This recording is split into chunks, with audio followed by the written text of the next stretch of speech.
Hello everyone and welcome to today's session PCI 4.0 for pen testers by Joseph Pirini, and I am Ritika Chakraborty.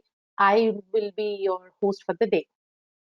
Before we get started, I would like to go over a few house rules.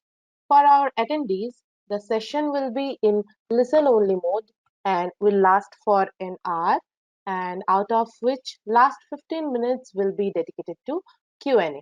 If you have any questions during the webinar to the organizers or the panelists, please post your queries in the question window. Also, if you face any audio-video challenges, please check your internet connections or you may log out and log in again. And very important announcement for certificate of attendance. Participants need to attend the complete webinar to qualify for the certificate of attendance. Participant should fill in the survey form in the attendees thank you email and answer the 3 questions based on the webinar, provided with the right answers within the same day. If these 2 criteria are met, then only the participant will receive the certificate of attendance within 5 to 7 working days after the webinar. Now, about our speaker. Joseph is experienced in developing and executing pen testing programs supporting the PCI DSS, among other privacy law and regulations. Joseph was the lead writer of the PCI DSS Information Supplement Penetration Testing Guidance, published in March 2015. He is also a published researcher who had discovered and obtained CVEs for vulnerability in applications including various search engines, web application firewalls, and multiple e-commerce shopping carts. So now, without any further delay, I would hand over the session to you, Joseph. Good morning or good evening, namaste. Thank you for joining the presentation today, PCI DSS for pen testers. As mentioned, my name is Joseph Pirini. I am, a longtime security assessor and pen tester, having been working in PCI really since it began. I used to have my QSA, a Qualified Security Advisor certification, and a forensic and a payment application, and I was an approved scanning vendor for PCI. Currently, I hold the PCIP, the PCI Professional Certification, which is available to anyone who performs the necessary studies and takes the test, which certifies them as having knowledge and competency in the payment card industry. Now, there is a lot of information that we're going to cover today, and some of these slides, unfortunately, are just massive walls of text. But if you have any questions, please reach out to me on Twitter or on LinkedIn, and the slide deck and the presentation will be available within about a week. Now, with that, let's go ahead and get started. So what is PCI? Well, PCI started out as 5 different programs. Now let's go way back. Let's go back to when the internet was born in April 30th of 1993. That's when the internet was turned on and CERN made the World Wide Web royalty-free in the public domain. And we had things like in 95, this thing called Guthy-Ranker Internet, which launched America's Choice Mall, where you could sign up to have your own piece of the internet and you could sell stuff. Now, this is the dawn of a new era. And this was some exciting times, but it was also the opportunity for people to begin to perform fraud and steal credit cards online. So in the fall of 1999, Visa made the first attempt at creating a security standard for all of their cardholders and merchants that were participating on the internet. And this was called the CISP. Now, the other brands began to follow suit. There was MasterCard's Data Site Protection and American Express, Discover, and JCB. Now, Visa set a compliance date of 2001. Everybody needed to be certified PCI by that date. But because of variations in US and Europe, very few merchants actually ever hit that date. Now imagine you're a merchant and you take credit cards from, at least 3, maybe 4, maybe all 5 of these providers. Now that means you've got 5 different programs that you're having to be compliant with, and they're not exactly complementary. It's not like they were all following the same rule book. So what happened was, if you're a hacker now, because there's all of these programs that people are supposed to be compliant with, they're having a difficulty. That means it's wide open. It's awesome. There's a ton of new e-commerce sites out there. They're all running on IIS and ASP and Cold Fusion, and there's SQL injection all over the place. Now, back in 2000, CyberSource reported that there were $1.5 billion in online revenue lost to fraud. Now, that's a number that's going to triple over the next decade. So it's pretty much a mess. So we start with the program of the DSS in 2004. All of the brands came together and say, okay, we can't do this 5 different brands things. Our merchants are confused. Nobody's up to date. Things are a mess. Let's put together this program. So version 1, December 2004 comes out. This PCI has gradually improved and become more specific and more detailed, program over program over program. And what we are now working with is version 4. So since 18 years, we've gone from version 1 to version 4. And what's the big difference in version 4? Well, the big difference in version 4 is, before there were very specific ways that you could be compliant with all of the requirements for PCI. But with 4, in addition to some minor changes, they've gone and introduced this thing called customized approach, which allows you to be more flexible in how you apply the standard. Now, does that really affect the pen tester? Not a whole bunch. What's important to know at this point is that we just need a baseline of what's going on, so that when we're talking with our merchants, when we're talking with our customers, we don't sound like we don't know what we're talking about. Now, who is the Payment Card Industry Council? Oh my, look at that. We just lost PowerPoint. So give me a moment and I'll bring it back up.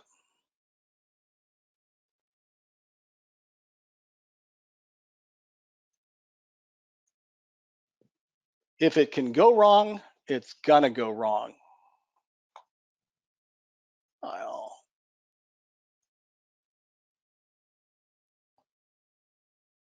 There we are, slideshow.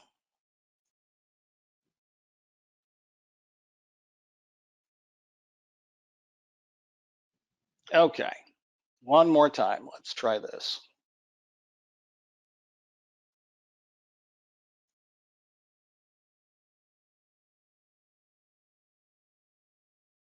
All right, wonderful. Back to the right slides. So what does the Payment Card Industry Standards Council do? They're the body that oversees the development of the PCI standards. They do things like certify scanning vendors that are capable of performing external scans that must be performed once every 3 months. They train and certify qualified security assessors and qualified security assessor personnels.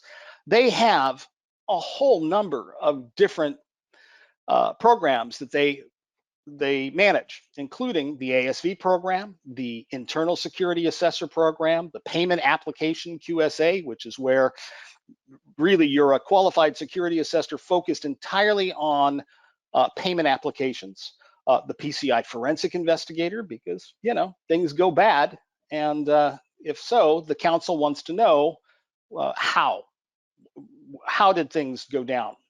There are PCI professionals like myself. There's people who are certified in the PIN transaction security, point-to-point encryption, qualified integrators and resellers, and then qualified security assessors. There's quite a number of things that the council is responsible for managing and maintaining, so that this body of knowledge and the standards are consistent and consistently applied. So who has to be PCI compliant? Well, everybody. Anytime you accept, transmit, or store cardholder data for yourself or for another organization, you must be PCI compliant. Now, a merchant is defined as an entity that accepts payment cards bearing the logos of any of those 5 members of the PCI SSC. Those 5 members were MasterCard, Visa, American Express, Discover, and JCB. So if you take one of those credit cards, you are considered a merchant. Now, the other entity is a service provider. And this is a business entity that's not one of the payment brands, but they are involved directly in processing or storing or transmitting cardholder data. Now, this could include companies that provide services that control or impact the security of cardholder data. So, to give you an idea, a service provider could be a data destruction firm or Iron Mountain. You send your backup tapes to them, or it could be an MSSP that's responsible for your firewalls, or an outsourced application development firm. These are all what's considered to be a service provider. So these are the 2 groups that have to be compliant. Anybody taking a credit card and anybody who could impact the security of cardholder data. All right, what do they have to be compliant with? A lot. It's quite a number of things, and it's broken up into basically 12 different groups of requirements. And this is one of the walls of text that I had warned you about earlier. So I don't expect you to read through this and to get it all. You can download the PCI 4.0 and the current standard, which is PCI 3.2.1. You can download it from the PCI Security Council website and go over this and have this available to you. And as I mentioned before, we'll be providing the slide deck and the talk here in about a week or so you can go through it there.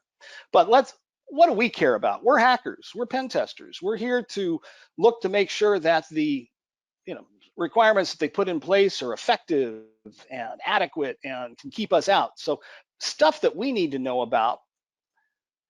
These are the requirements. Requirement 6.3, which is all about addressing common coding vulnerabilities. It used to be really talking about the OWASP top 10, but not so much now. It's much broader than that. 6.4 is how to review the public facing web applications. 11.2 is about wireless access point testing. 11.3 is to perform internal and external scanning. And 11.4 is external and internal penetration testing. Now, how do merchants show compliance? Well, it differs depending upon how big you are. If you're a level 1 merchant, that means you're top. You're over 6 million transactions with Visa or MasterCard annually, and that means from all of your channels. So that means if you have an online presence and you have brick and mortar, we're combining those numbers, and that makes you, if it's over 6 million, then you are a level 1 merchant. That means you are going to have a qualified security advisor show up on your doorstep, and they're going to walk through each one of the requirements, and they're going to collect evidence. They're going to interview people. You're going to show them what you're doing. You're going to open up the books and let them know that you're meeting the requirements. Now, 6 million is one way you become a merchant, level 1 merchant. The other way to become a level 1 merchant is to get hacked. So if you've been hacked, it doesn't matter how many credit cards that you're transacting. If you only got like 20,000 and you get hacked, normally you'd be a level 3 merchant, but now you're a level 1 because they're going to pay really close attention to you. Now, in addition to having the QSA show up on site and performing the assessment, you also have to have quarterly network scans by an approved scanning vendor. An approved scanning vendor is an organization that understands PCI, understands vulnerability management and scanning, and has provided you with a service that is tested annually by the PCI Security Council to ensure that the service is adequate and accurate in identifying weaknesses in external vulnerabilities. Now, pretty much everybody needs to have those scans, and they're performed once every 3 months at minimum. Now, a level 2 merchant is somebody who's almost going to be a level 1. They have 1 million to 6 million transactions. And a lot of times they could perform what is known as a self-assessment questionnaire. But in my experience, I've seen a lot of level 2 merchants just go ahead and have a QSA show up, because at any point they could have quite a number more transactions. They could suddenly become a level 1. It's just easier for them. Level 3 merchants, level 4 merchants are supposed to perform the annual self-assessment questionnaire. Again, this is the PCI questions. They go through it themselves, they answer them honestly, and then provide it to their acquirer. Now, their acquirer is who has set them up with their merchant account. That's the organization that has said, okay, you can transact credit cards through us. And they're the ones who are on the hook. You don't actually show compliance to Visa or to MasterCard or to American Express. The card processors deal with the acquirers deal with the merchants or service providers. All right, so we've had PCI out there for 18 years now. We've got 12 different types of requirements, a huge number of specific things that must be done. We've been doing this for a long time, and there are thousands of qualified security advisors out there working with customers. There are people doing gap analysis. There are consultants that'll walk you through your SAQ. So everything's fixed, right? Unfortunately not. I mean, right out of the gate, it was 2006 when PCI 1.0 first came out, and TJX gets nailed. 45 million customer credit cards stolen in the first year of PCI. It's like, oh my God, what happened? We were supposed to have this nailed. And it hasn't gotten better. I mean, Fidelity in 2007, Heartland in 2008, Genesco, Citibank, year after year after year, we've had compromises of credit cards. In fact, this morning I wake up, I go into my Twitter to kind of see what the world looks like, and I'm hearing that Uber's been breached. Now, I don't know if Uber lost credit cards. I know some 18-year-old kid has just hacked into Uber. What's going on here? If PCI was supposed to fix this, why are we still seeing this? And that's part of the argument against PCI. You may have heard that PCI, it doesn't do enough. Requirements are okay, but you can't certify somebody, and it's ineffective, and merchants complain that it's too expensive, and security professionals are complaining that it doesn't go far enough, that PCI is weak. So what's going on? Why are we still getting this? Well, I think I can nail some of the blame really on us, on the pen testers, on the auditors, because really, if you think PCI is crap, I got news for you. You're doing it wrong. It's not easy. PCI is not easy. And if merchants and service providers could do this without us, hey, that'd be great. I think some of the problem is that many security firms haven't looked at the standard. I mean, really looked at it and pulled together the guidance. And that's a major problem, because pen testers are the final confirmation that a merchant or a service provider has done everything right. Think about it. There's all of these requirements that they have to be compliant with. There are so many different things that they've had to put in place. They've had to add additional tools. They've had to add additional architecture. They've had to maybe even change their entire network so they can segment it properly. And people are still getting in. So that means that the pen testers really haven't done an ideal job of going through and making sure the things are working properly. Now, pen test companies complain, well, that's because my customer beat me up on price. I can't really do a thorough job because the guy down the street is charging $1,000 for a pen test, and I need to charge $20 if I'm going to do a good job. Okay, that's reasonable. But what that means is that you need to do, as a pen tester, you need to do more education of your customer. You need to show the value, and you need to tell them what you're going to do. So they believe that extra money, that extra effort is worth the time. So What other challenges are pen testers facing? Well, it wasn't the client's idea, right? Pen testing is not something most people wake up and go, ooh, let's do some pen testing. I would like to have somebody come in and tell me where I screwed up. Not really. That's not a thing. People don't do that. So it's not the client's idea. That's challenge number one. Challenge number two is not all pen testers know what they're doing. I mean, some pen testers will do a PCI pen test that's just a vulnerability scan. And that's not what we're here for. PCI can also be really expensive. I mean, honestly, a good PCI pen test for a medium-sized organization is 20 grand. For a small organization, it might be 5, it might be 10. For a huge organization, it could be 100,000. And there's a lot to cover. We have so many different requirements. And then the networks themselves can be very large that when you're doing the scoping, when you're trying to set up the program, you know what, you might underestimate the amount of effort, and there's so much to cover that means you miss some things. And there also aren't very clear instructions. There isn't one place where we get all of our information about PCI pen testing.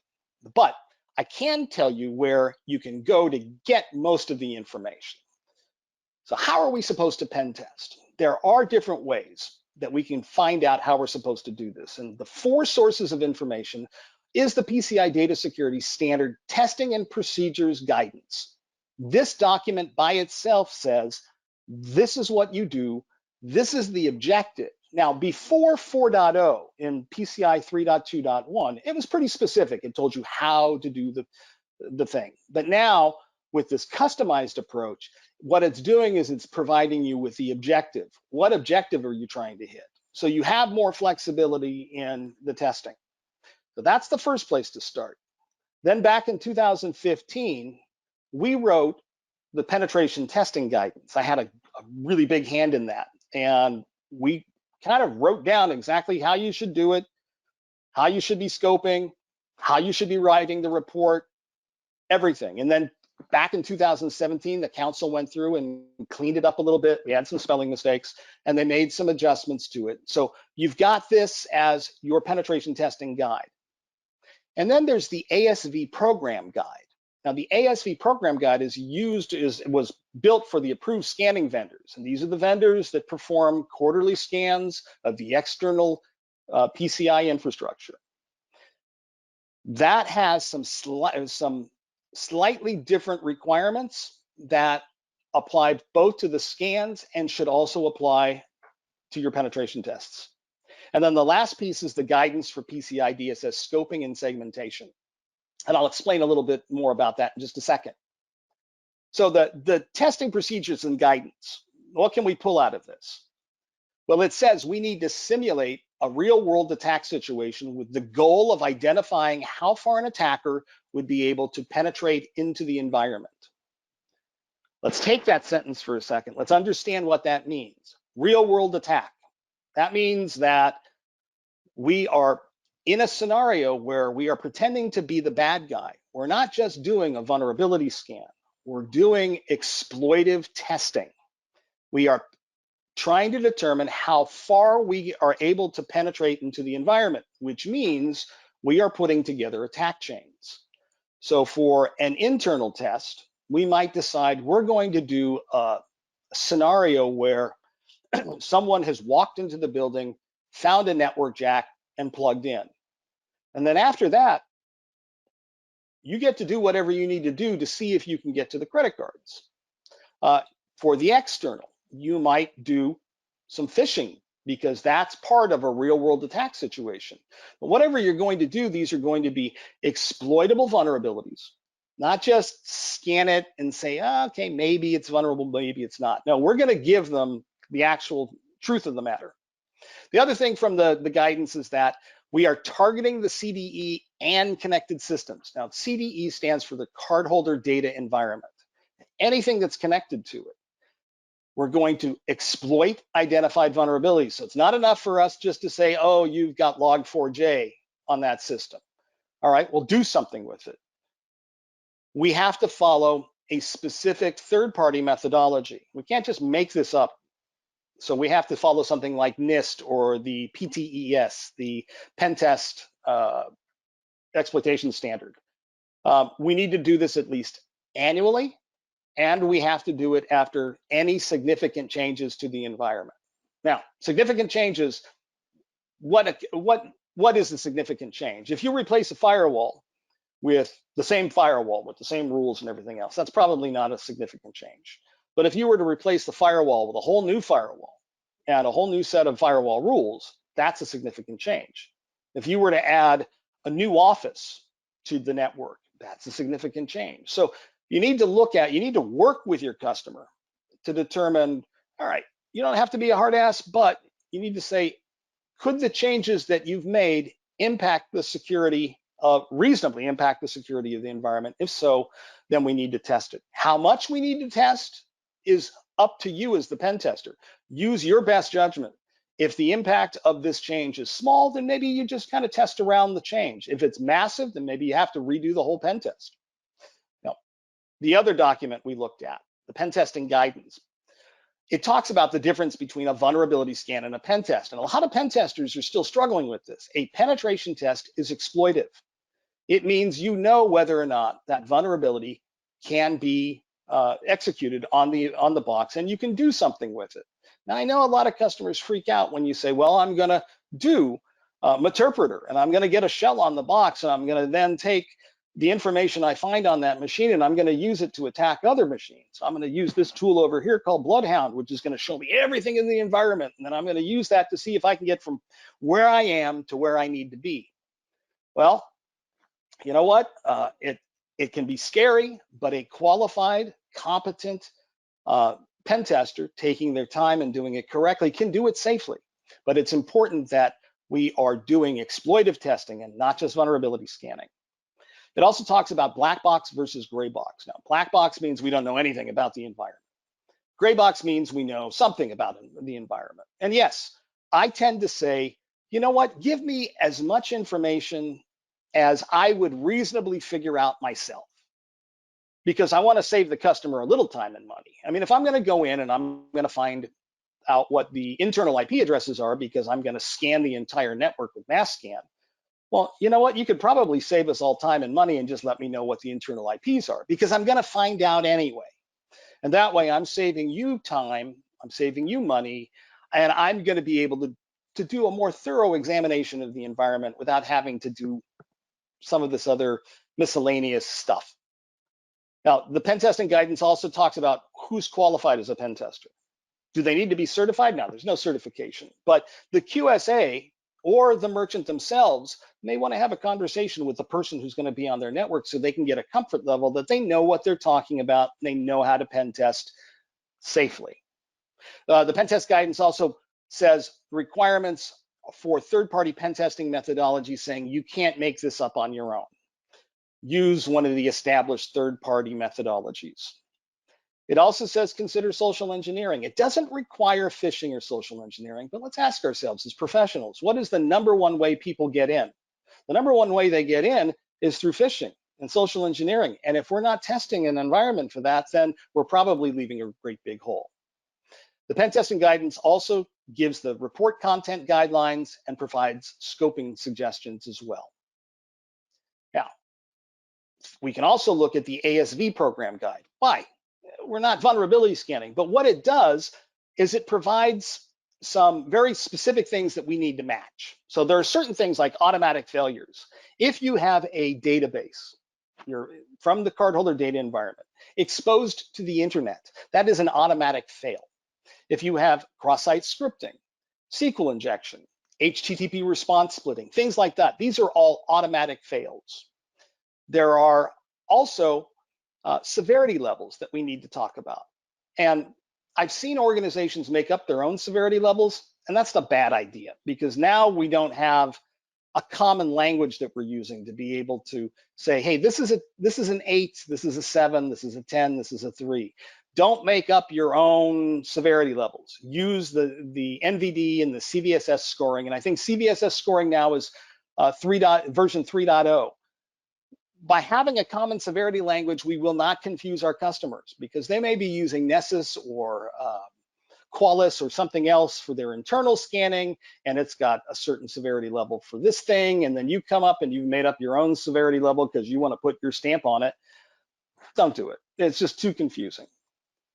As long as we have the same severity levels across all of the tools the customer's using, they're more likely to be able to fix things.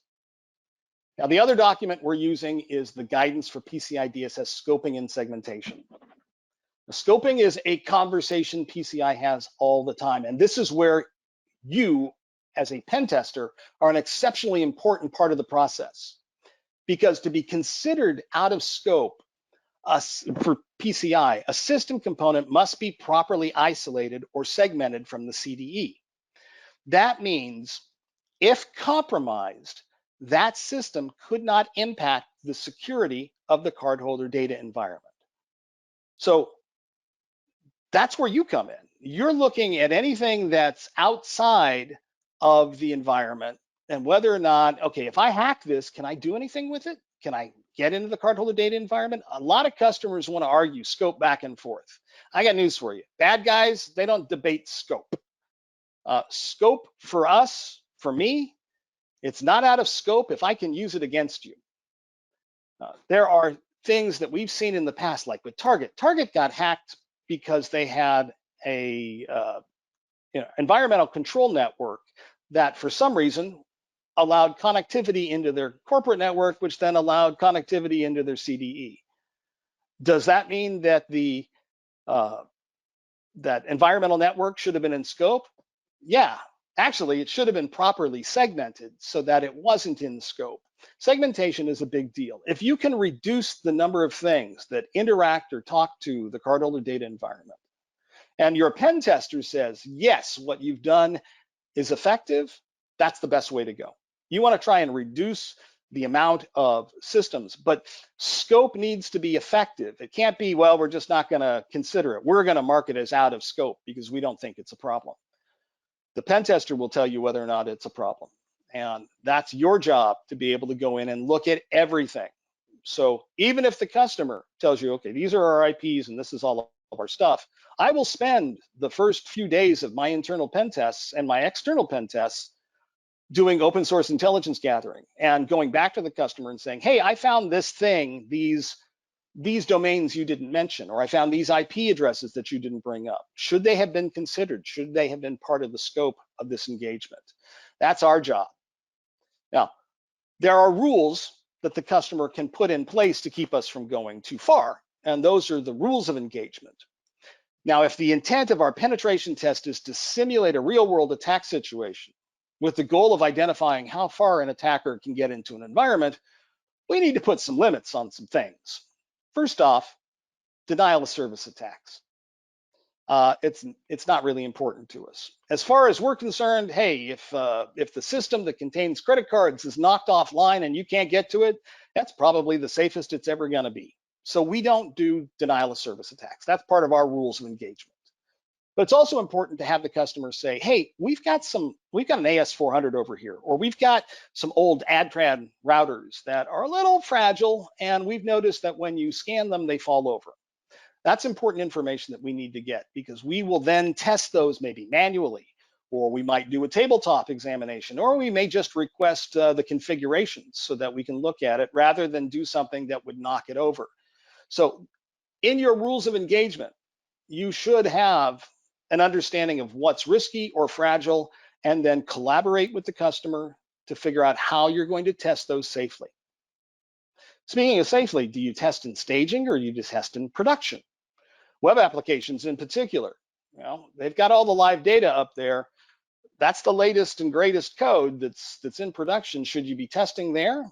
I like to test in production, but there are times when I don't want to put that environment at risk. So if they have a staging environment that is of the same level of code as what's in production, then I will test there. And if I find specific vulnerabilities, then I will go back to the production system and look for them there. But that way, that keeps production from getting all of my scanning and all of my fuzzing and all of my kind of like throw it at the wall sort of testing. Now, where do you test from? That's an important rule of engagement. Do you test from within the customer's environment? Do you test from uh, a Comcast or a residential network connection? Work with your customer to determine where are we going to test from, because that will determine what the outcome looks like too. And when do you stop? A lot of times the customer will say to me, hey, Joe, if you get our domain admin, pretty much we're done, because we know if you get DA, you're going to be able to get into the CDE. Well, that's sad, but okay, that's a reality. That's a good place to stop. The customer might say, you know what, we're pretty sure that we're fairly secure, so we want you to show us. We want you to go all the way into the cardholder data environment. In fact, we want you to decrypt credit cards. That's how secure we think we are. Okay, that's fine. That changes things for me. That means now I'm going to put somebody on the engagement that knows how to do that, that has skills that can operate inside of the CDE safely. And it also means that I probably am going to spend some more time in the engagement itself, and I'm going to have to increase the amount of time that I've set up for this. But that's okay. But when do you stop talks about the success criteria. Success criteria is, again, when do we know that we have successfully or completed the penetration test? And it can be direct observation of restricted services. For example, you can RDP straight into the CDE. Well, that can't be right. Not everybody should be able to RDP in. That's something that probably is a failure. So, all right, let's consider that as part of our success, and we'll stop if we see that. Maybe we compromise the jump box that's used by people to get into the CDE. Well, okay, that's a stopping point. That's enough for us. Maybe we compromise the domain, as I mentioned before, or maybe we get access to source code. Whatever it is, you want to talk to your customer about the rules of engagement and about the success criteria, so you know when to stop and you can give them a more thorough but safe pen test. All right, so let's look at the whole pen testing process. The first thing you're going to do is you're going to get pre-sales involved, right? They're going to come in, and you may be required to talk to the customer about your approach. That's fine. Give them a little information about how you've got qualified individuals, give them their background, you've got a bunch of people with OSCPs. Do whatever you need to do to help the customer feel confident about your ability to perform the pen test, and work with sales. I know a lot of us don't like to have to talk to the customer, but find one or two people in your organization who can communicate well and do that for you. Then there's going to be scheduling. So you got to get the right resources, you got to get the right time. There may be some sort of client form that you give them, which this is where, again, you want to get gray box information. You want to try and get as much information as you can from the customer reasonably where you would have figured it out on your own. Then you do your kickoff with the customer, you do testing, you get some preliminary results back, you develop a report. Great. You put it through Q&A. For God's sakes, make sure you have a decent Q&A. You can ruin your credibility as a pen tester by giving a report that's got spelling mistakes or, God forbid, somebody else's name in it. Then deliver the product, have a follow-up call, and perform retesting afterwards if any vulnerabilities were identified. And then give them the final report, and that's what they need to have to be able to give to their QSA or to be able to go into their SAQ and say, yes, we completed pen testing. Now, internal and external pen testing are a little bit different. External pen tests, they follow the typical approach, right? That's the discovery, enumeration, vulnerability scanning, exploitation, post-exploitation. That's pretty typical for external pen tests for PCI. Now, scoping and asset management is hard, and most companies have no idea what they have. So you're going to want to compare what they told you for the external against what they're scanning with the ASV. And if it's different, that could be a problem. It might be a failure. Maybe they're not scanning enough with their ASV, or perhaps they didn't give you enough information for this test. Either way, the two should match. Now, open source intelligence gathering is your best friend. That first day or two of your externals, you're going to be using this to make sure that the information you have in terms of scope, size, and complexity of the network is accurate and you have a good picture. and try and expand that scope as much as possible, because we don't want to miss anything that the customer is going to get nailed with. Now, speaking of, let me give you a pro tip. If you're working with a retailer in e-commerce, complete the path to purchase testing. Now, let me explain. A lot of times we're doing, we've got a retailer and they sell widgets online, and we'll do all of our testing, but we get to the point where we buy it and, we don't want to use our own credit card, and the customer hasn't given us a test card. And so what happens is we don't ever actually complete the purchase. Well, that's a problem, because there are screens and actions that occur after the purchase that we will never see. For example, we may get an email that has a link to our purchase, to our customer ID that might be vulnerable to ID enumeration. Just by changing the number, we might be able to see somebody else's order. There are lots of things that we could see.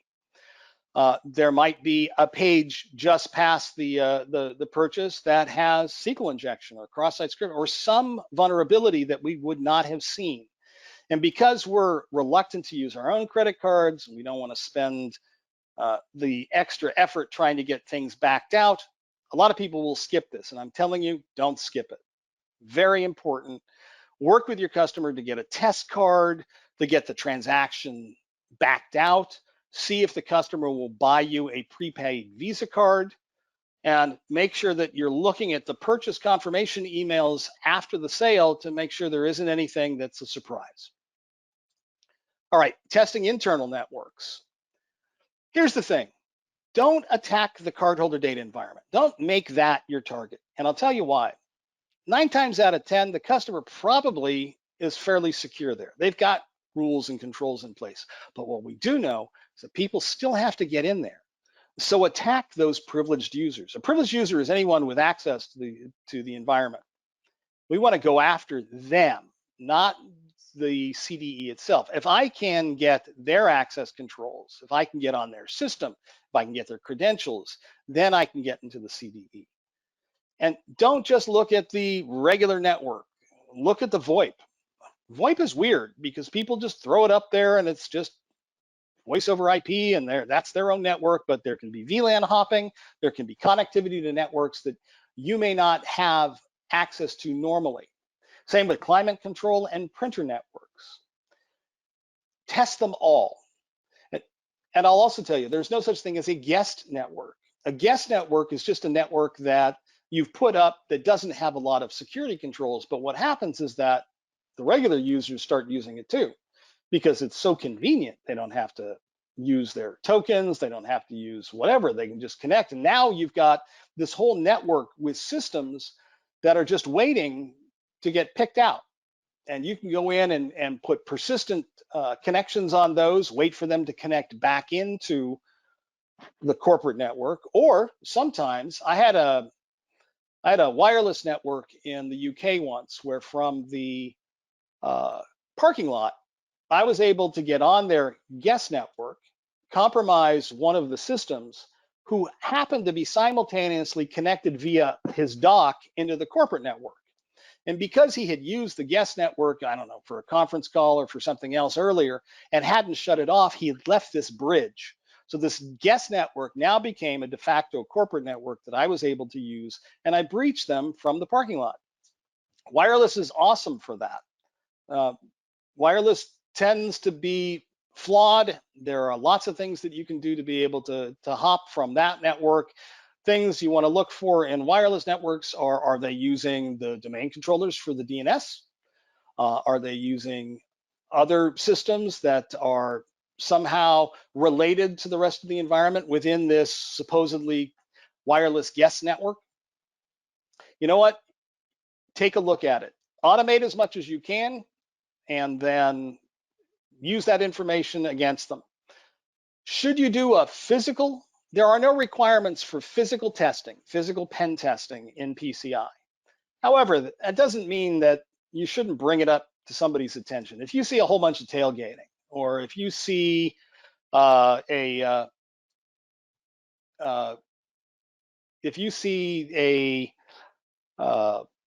door that's just propped open all the time. Bring it up, put it in your report. You can't hold them accountable for it in PCI because there's no physical, but you do want to at least show additional value to them and bring it to their attention. All right, I mentioned segmentation earlier and the information around segmentation. You need to perform tests to ensure that the network is properly segmented. Do you have to segment your network for PCI? No, you don't have to segment it at all. You can leave the whole thing wide open. But if you do, that means you need to test everything, and that gets pricey, that gets expensive. That means you have to put AV on everything, EDR, file integrity monitoring, the whole kit and caboodle. Nobody wants to do that. So the idea is we do segmentation, we make our networks a lot smaller. Well, if that's true, we need to perform exploitive tests to make sure that that segmentation is effective and appropriate. It needs to make sure that all of the isolated LANs do not have access to the CDE. Now, this can be a problem in very, very, very, very large organizations because you could be performing segmentation testing from these different networks. That means you've got to move your devices over to these networks and try and target the CDE every time. And if you're trying to target 65,000 ports and you're trying to target UDP and this customer's got 500 different networks, you could be there for weeks. So sampling is okay. You can sample both at the number of networks and the number of ports. If you are focusing appropriately on what is at risk, then that's all right. Now with service providers, it becomes a little bit more difficult because they have to be performing the segmentation testing 2 times a year. But you can do this by focusing on what's allowed in. Connectivity is allowed into the CDE from networks. I mean, it has to be, otherwise you couldn't do business. But we need to ensure that we have non-risky ports. Now, a non-risky port is anything that doesn't allow remote code execution or a remote access into the system. And if you are using remote access, it must have multi-factor authentication. You also, if you're allowing web applications in, you need to make sure that you've tested these under the 6 requirement to make sure that there's no execution of command injection or scripts. All right, now we've had the cloud become more and more of an issue over the last 18 years.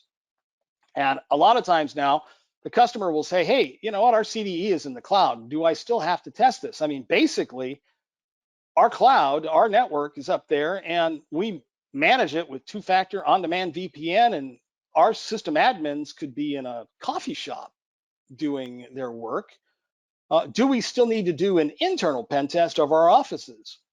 And the answer is yes. And the reasoning behind this is that the environment where users routinely access systems is in scope because it presents an attacker with a unique environment and different opportunities to steal credential or manipulate traffic in that environment. So yes, even though it's technically feasible for your system admins to be sitting anywhere getting into the CDE, if they congregate in an internal office environment, then you should test to make sure that there isn't anything special about that environment that would give an attacker leverage to be able to compromise the CDE.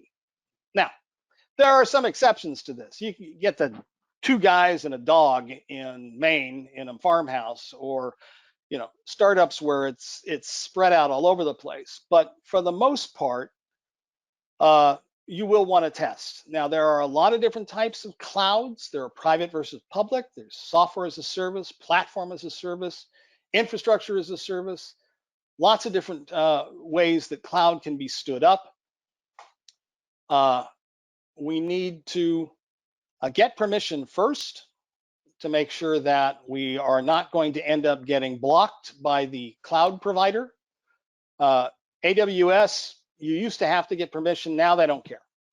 Azure still has some requirements, Google, Oracle, SAP, Salesforce, and what other check into these environments and make sure that there aren't specific steps that you need to take to be sure that you can get in there and do testing without getting blocked. Now, reporting. we've done our testing. What should the reporting look like? Each one of your reports should have an executive summary, the statement of the scope. In other words, what the customer said the scope was and anything that you might have discovered. A statement of your methodology proving that you're not making this up as you go along and that you're using a standardized third-party methodology. Any limitations, that risky or a fragile network or hardware, maybe you agreed that you wouldn't test it or you'd test it manually or you'd do some tabletop testing around it. So you have your statement of those limitations. And then put in your testing narrative. A report should not just be, okay, a list of vulnerabilities. You need to communicate to your customer about, okay, we came in, the first thing we did was evaluated the network for scope and put it down, and then write down everything you did showing the attack chain. If you got into the CDE, you need to show how you did that in your report. And your narrative is your opportunity to show exactly what the risks are and what it takes to get in. Your reporting should also include your segmentation testing results and any of your specific findings. Now, the specific findings should be written up with whether or not there is, if the finding can be used to exploit the CDE. Now, if you get a finding during an internal test or an external test, and you can't do anything with it, the customer technically doesn't have to fix it, and that's okay. But if they can, you need to demonstrate to them how, and you need to let them know this needs to be fixed. Give them the risk and severity, and again, use a standardized CVSS or some other standardized severity rating. Do not make it up. Make sure it matches every other tool that they're using. Put in the targets that were effective. Give them as much references to the vulnerability as you can. I mean, use CVE, CWE, BID, something from the vendor. If the vendor says it's a 10 or whatever, make sure that you provide any links back to the original source for this finding and put in a decent description. Now, PCI requires remediation. You can't just fix one thing. You have to fix everything in the attack chain. And this can be a discussion you will have with your customer. They'll say, well, I see where you got in here. So if I just fix that one thing, then I don't have to fix these other 5 things you used to get into the CDE. And that's not acceptable. And the reasoning behind that is we're doing pen testing, and pen testing is where we find an initial vector and then the weaknesses that can be chained together to get to whatever our target are. And we may only find one initial vector, but there may be 4 in the environment, but we only have 2 weeks to do the test. So if you fix just that one that we found, well, there are 4 others that might still exist. And if somebody gets that attack chain is still there, and they can just get straight into the CDE. So we need to be fixing both the initial vector and all of the flaws that were used in the attack. They cannot accept, there is no risk acceptance in PCI. They cannot say, well, we've decided to accept the risk. Well, that's too bad. You have to fix it. There is no risk acceptance. Nobody gets to say, well, I'm the CISO or I'm the CSO or I'm the CEO of the company, and we feel that this is a reasonable risk for us to accept. If it has a CVSS score of 7 or more, it must be fixed. Now, plan for the client to screw up fixing things. It just happens. So you may have to retest more than once, and you will need to take this as your opportunity to be more collaborative with the customer and provide additional assistance on how to fix it. Don't just deliver the report and walk away. That can be the worst thing possible. This is your time to shine as a pen tester, and as becoming their trusted advisor. This is where you're going to show them the vulnerabilities. You're going to provide advice for remediation. Now, you can't fix it yourself, but you can say this solution that you're planning to use for segmentation. We've seen it either not work, or we've seen it work really well. You can go ahead and give them that level of feedback, and that's important because the last thing you want your customer to do is make a $500,000 investment on something that you know you just need 5 minutes and a cup of coffee and you're going to blow right through. Now, retesting is required that any of the vulnerabilities were corrected and that you've performed repeated testing to confirm the vulnerability was corrected. Now, what does repeated testing mean? Do I have to go back out on site and do the test? Yeah, sometimes, but sometimes they could provide you with documentation to show that they changed the configuration of a device, or that they eliminated the device altogether. Let's say there was a server that had a weak operating system and they just got rid of it. That's great. Show me the change control tickets that say you took it off the network, and then I won't have to fly out and do the test. I can go out and do retesting, and I will frequently do it for external tests. But for internal tests, I do want to look for ways to kind of reduce some of the cost. And one of those is to be able to accept documentation from the customer. Now, as I mentioned before, don't just walk away. Now, one of the things that changed in 4.0 is it explicitly says pen testers must now retain the evidence in our run logs for at least 12 months. Didn't come out and call it out that much before. Now it does. So you need to retain that. You are now part of the evidence chain, and it's important for us to be sure that we maintain the evidence securely and then delete it securely after 12 months. This is also your opportunity to build your reputation as a trusted advisor and thought leader. Don't just walk away. Continue the conversation. Say things like, hey, there's this new vulnerability out there. We didn't notice it in your last test, but it's something you may want to pay attention to it. Pen testing shouldn't be that commodity offering. It needs to be of value to the organization. So look for opportunities to bring value in your conversations with your customers beyond PCI. All right, there's so much for us to talk about, and we only had enough time to really kind of scratch the surface. So I want to thank you, and if I don't see any questions currently, but if you do have any questions, I think we might have a little time. Thank you, Joe. Actually, we have lots of questions. Oh, okay, great. And many people actually asked to share the presentation because it is very interesting, but unfortunately we can't share the presentation. But for our audience, this session is being recorded and it will be up in our website in next 2 business days. Okay, so we can share the webinar, just not the slide deck.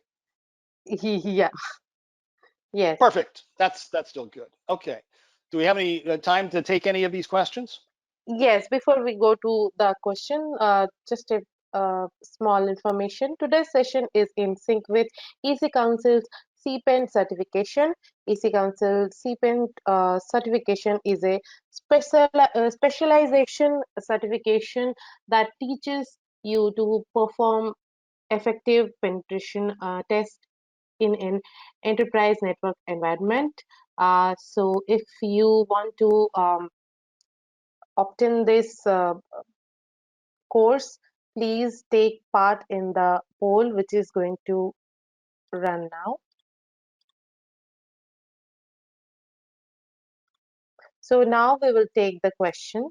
We can't take all questions. Sorry to our audience. You can reach out to Joe personally in his social media account for your doubts, or you can write to us, write email to us. We can definitely share the questions to Joe. So Joe, the first question is, what are the best books you suggest for the beginners to start up in this path?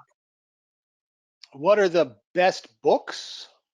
Yes. Or the best tools? Now, there is a lot of information available on the internet for beginners who are looking to find more information about penetration testing and begin to develop their skills. There's a there's a lot of books out there for how to enter into pen testing. I have a list of resources that are available for the beginner that I would be happy to share. If you want to hit me up on Twitter at jperini, I will go ahead and actually I'll publish a link later this morning to a list of all of those resources. And this is everything from websites where you can read and websites where you can actually do hacking, different blogs, different people you should be following on Twitter, and different resources that you can use to improve your education. So I'll put that up on Twitter later this morning.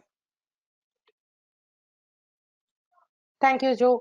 Our next question is, any retail shop accepting bill payment by customers' credit or debit card, does it necessarily to be a PCI DSS compliant with PCI DSS accreditation? Yes, so again, anybody who takes credit cards must be compliant with the PCI Council. Now, how you are compliant or how you demonstrate compliance differs based on the size of and the number of transactions. So if you're small and you're taking only a handful of transactions, then you may perform the self-assessment questionnaire. But as you grow and you have in excess of 6 million transactions, then you're going to work with an auditor personally who's going to come on site or work with you over Zoom, who's going to look at your environment and look at your evidence. But everybody must be compliant. Thank you for your answer. Our next question is, what is ASV scan and when do we do ASV scan? It's a very good question. Now, ASV stands for Approved Scanning Vendor. So Qualys, for example, Tenable, Nessus, these are both approved scanning vendors, and they provide a service for vulnerability scanning of the external environment, which must be performed at least once every 3 months.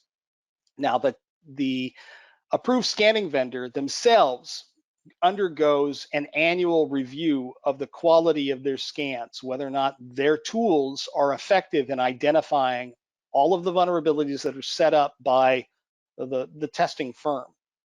So ASV scanning is very much a commodity. It doesn't matter who you're getting it from. If you're getting it from, Bob's House of Scanning, it has to be at a minimum quality level as Qualys or Tenable or Rapid7 or anyone else. So really the difference in the approved scanning vendors comes down to the ease of use of their tool and whether or not you're comfortable with how the results are presented to you. So, but it is a product that is required for external scanning at least once a quarter, and these vendors must undergo annual testing to ensure that they meet the minimum requirements for ASVs for PCI.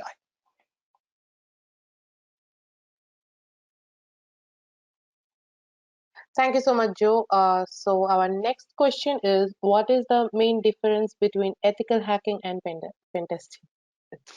Well, ideally, they're the same. Ethical hacking and pen testing is the same. Penetration testing is just a bucket for the different types of testing. And when we talk about testing, we've got things like vulnerability scanning, and then we have penetration testing, which is exploitive testing. And then we might have, red teams. Red teaming is a type of pen testing that is slower, more bespoke, doesn't use off-the-shelf tools. And then you have adversarial emulation, which is a type of testing where you're pretending to be an advanced persistent threat. You're pretending to be another attack group. And then you could be advanced simulation testing, which means you are making it up. You might be testing for 6 months or 8 months, and you're targeting a very specific thing. These are all ethical hacking, but they are just different variations on penetration testing. Okay, so one comment we have got, what if we don't have Twitter? How we will get your reference, what you were asking to be published? If you don't have Twitter,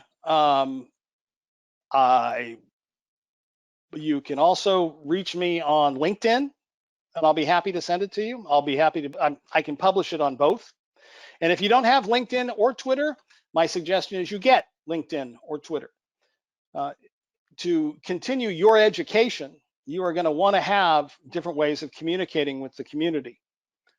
Twitter can be a bit of a mess, especially InfoSec Twitter. We like to fight amongst each other, and we like to complain, and we like to post memes and things like that. But there can be some useful bits of information. LinkedIn, of course, is invaluable for developing your career. So have at least one of those, and I will publish this information on both of those sites. Thank you, Joe. So we can take more two questions. So our next question is, how best can internet-facing application be protected from attack, especially the card applications? It's a good question. There are a lot of things that go into developing a secure application. The first is the software development lifecycle. There should be security first in how you develop the application, in the dependencies that you're using, in your integration and your publishing to production, the environment that you put it there, and then how frequently you're testing for it. It isn't one thing that needs to be done. It's a variety of number of things that need to be considered. The OWASP top 10 was always a very good source for considering the different aspects of an application and how it can be abused. So if you're not familiar with the open web application testing standard, go look up OWASP and look at what they have to say, and that will be very helpful.